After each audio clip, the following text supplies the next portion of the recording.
How can we look at the world as beautiful in the midst of so much grief, heartbreak, and trauma? This is a very important topic to me because I love talking about romanticizing life and mindset, wellness, meditation, how it can lead us to living as our most mindful, happier selves. It's important that I help teach people how to transform a victim mindset. I've learned from years and years, decades of personal experience. I talk a lot about romanticizing life on my channel. I also talk a lot about trauma and really heavy real life lessons, things that real life people go through that I feel like need to be talked about, need to be addressed, and how we can heal from those things, mind, body, and soul, how I have healed from those things, how I want to help teach others to heal those things, to live happier lives, more present and mindful. Basically, I want this video to be about how to heal the world by healing yourself. Some of you may not resonate with this, but when I got this video idea, it came in the form of like an extreme download. I was journaling, I'd been meditating, I had been in a very like spiritual mindset that day. I felt very connected. I pulled out my journal and I just wrote and wrote and wrote and wrote and wrote. Couldn't get it out fast enough. Like when I get in these states, I cannot type fast enough if I'm typing it on my phone in my notes, or if I'm writing it, like my words get all scribbled because I just have so much to get out. Once I looked at what I had written, I was like, I need to make a video about this. I like to call things like that downloads from the universe. Not everyone resonates with that. Some people envision that as God, prayer, and other people's envision that as intuition and gut instinct. It's all the same thing in my opinion. First things first is I used to spend hours on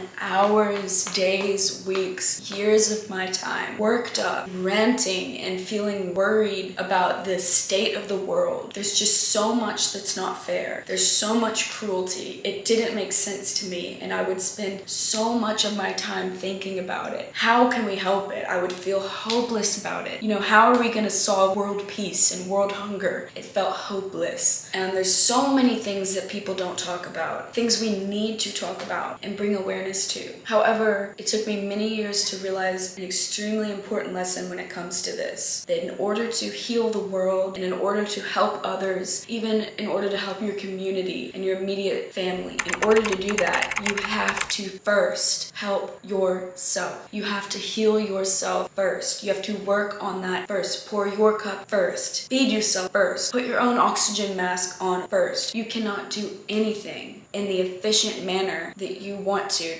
pour love into others until you have poured that into yourself. And I learned that if I want to truly help heal the world, the best, possibly only way for me to do that was to be my own first priority. A lot of people in the spiritual community, I feel like, refer to this as vibrating as your highest self, being in touch with your inner being. In other words, by tending to my own inner being and taking care of myself and my own world, I will in turn be able to show up as my best self to heal others and help others day in and day out. We cannot help anyone if we don't first start caring for ourselves, our basic needs, food, water, shelter, and move up the hierarchy of needs. Make sure that you are feeding yourself, taking meal breaks, resting, drinking enough water. All these things are essential to taking care of ourselves. It was a hard pill for me to swallow that ranting about the world's problems for hours on end is not going to fix them. There is a difference between bringing awareness to a situation that needs attention and dwelling on a situation and ranting to a point that does not serve you and in turn does not serve the collective. We cannot help anyone to our fullest potential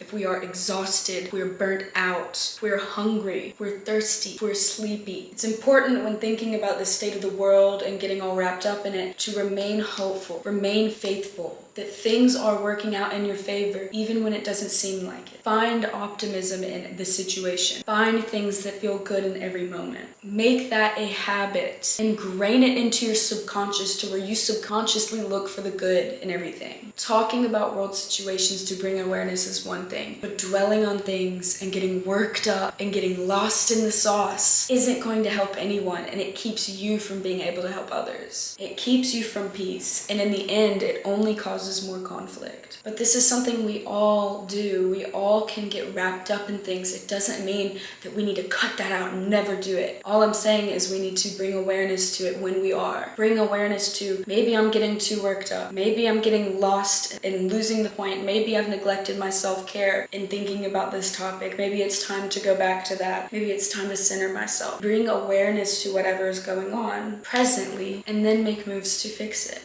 And then make moves to keep the momentum going. I'm a firm believer that by raising our frequencies, by being happier, tending to ourselves and just living our happiest self, our happiest lives, we will literally in turn raise the frequencies and vibrations of our community, of those around us, of the collective, of the world. And by leading by example, we inspire others to follow our lead, like a lighthouse. You know, like a lighthouse, you will be the light guiding people who are lost at sea, lost in their emotions, lost in the dark. You will be that light to shine as an example that I can shine and get out of there too. You can as well. And then simply by being alive, we help heal the world. Now here's another main huge point. It is a really hard pill to swallow if you've been through a lot of trauma, you've seen a lot of things in your life, felt a lot of grief and a lot of pain and a lot of suffering. It is so incredibly hard sometimes not to blame your life circumstances or other people for you not being where you want to be in your life. It is so hard not to see yourself as a victim to your life and to your circumstances. It is so hard to realize and accept that your happiness is in your hands. It's your decision and it is a choice. It's a skill. And that you can actually choose to be happy despite everything you've been through. It's important to recognize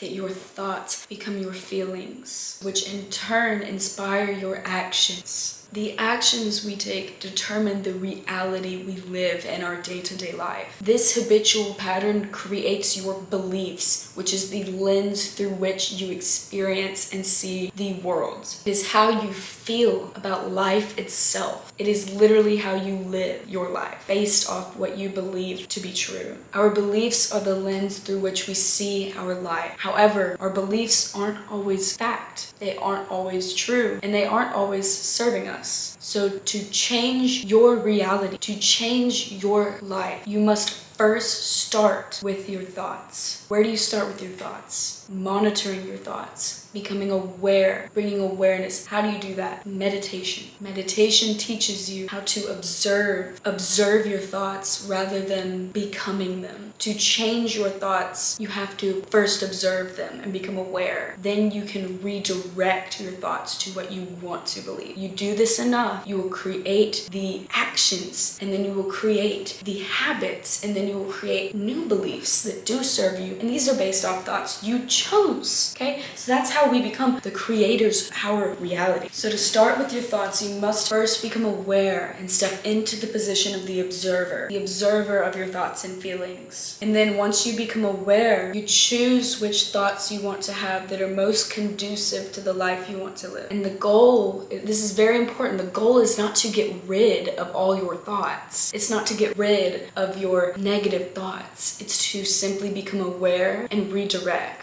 It's simply about becoming aware of the thoughts that don't serve you and focusing on the thoughts that do serve. Choosing to focus on those. Making that a habit. That is, in my opinion, manifestation at its core. And meditation simply is a tool that can teach you how to observe these thoughts. And when a thought comes up, you simply redirect. And the more that someone practices meditation, the more this becomes a subconscious habit. Meditation is not the absence of thoughts. It is the moment that you notice yourself being distracted and then you gently bring your attention back to your breath or back to your mantra. That is meditation. That is the practice. The moment you realize that your thoughts have drifted, because they inevitably will. Okay, what is it? We have like 1 million thoughts a day, 50,000, I don't know. We have a lot of thoughts going through our mind in a day. It's about stepping out of that, and the moment you notice you start to go back into it, redirecting. It's not about beating yourself up because you got distracted.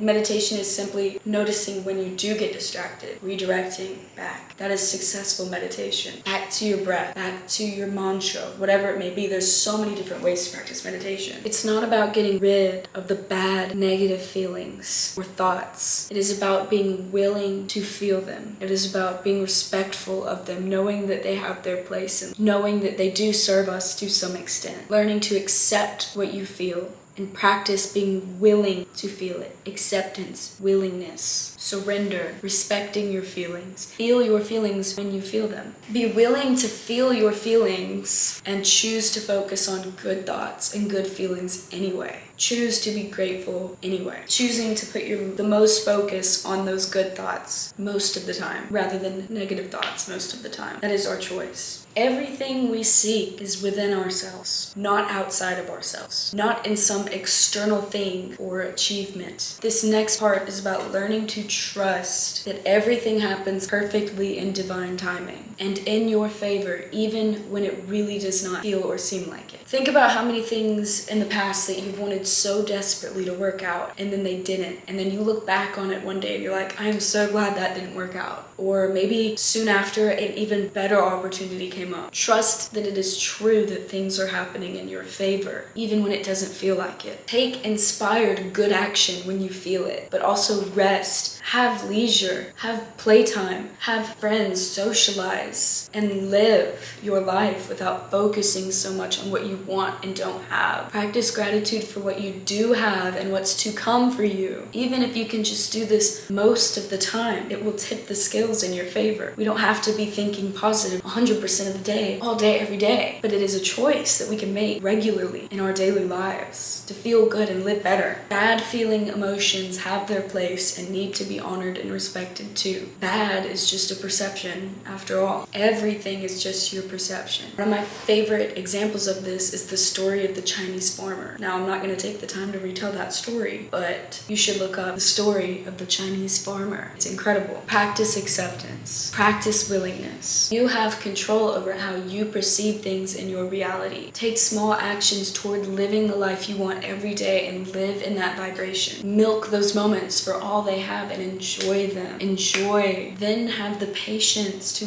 watch the seeds that you've planted grow into plants that you can harvest. And it's so important. Don't choose to live this way because you are wanting to get some external thing. Live life this way simply because it feels good. And we deserve to feel good. Life is meant to feel good. Everything we ever seek outside of ourselves is because we think we will feel better in the attainment of it. Don't you think? Don't you think? Jim Carrey said something I really like, and that's the ending quote I will leave you on. Thought is just an illusory thing, and how thought is responsible for, if not all, most of the suffering we experience. I'll leave you with that. Thanks, guys.